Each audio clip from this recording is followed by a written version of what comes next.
Well, this is my daughter's D150A2 that we bought from Scooter Depot US, and we bought it just before Christmas.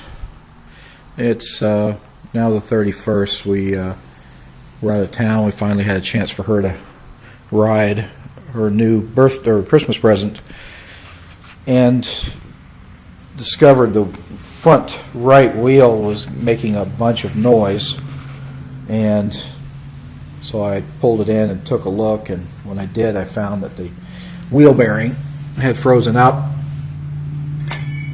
and that the bearing housing was just rusted.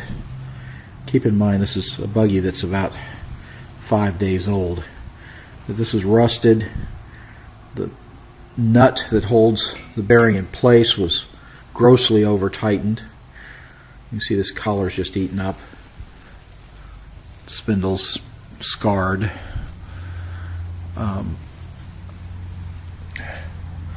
Once I discovered that, I was pretty unhappy with that, and so I went around and I looked at the rest of the cart just to see what else was going on before I called tech support and just talked about this.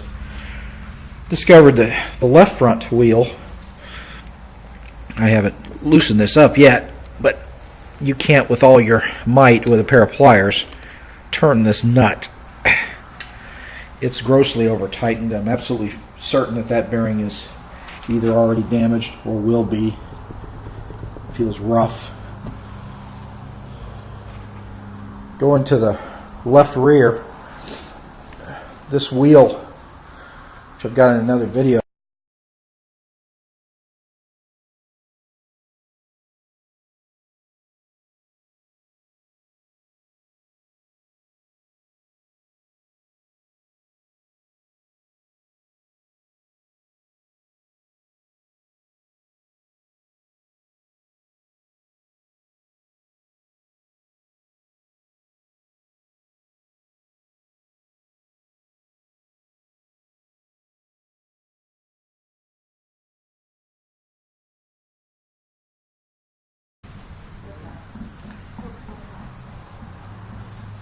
here, this wheel, which I've got in another video, was shaking when I jacked it up,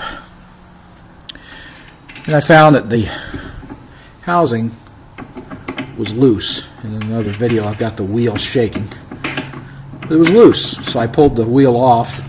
This is shipped already pre-built, so when I took the wheel, looked at the cotter pin, pulled the cotter pin out, I realized the cotter pin doesn't do anything on this. That it's considerable distance before you get to the cotter pin after the nut has worked its way all the way to the point of loose. So that's where it was, way off the spline. The right rear wheel is still in place. It looks okay. Cotter pin's still in place, but there again, if this nut loosens up, it never has a chance to catch on that cotter pin. I have another video that shows a closer detail of that, but it's just terrible engineering. Anyway, I wanted to take this video originally just to show the tech support people what's going on with this. The chain on the engine was extremely tight when I purchased it, and I thought, well, fast assembly line conditions, you can expect some maladjustments, but at this point it's just, it's obvious that there was just several mistakes in the assembly of this, and I'm very concerned about the longevity of this cart. Not happy.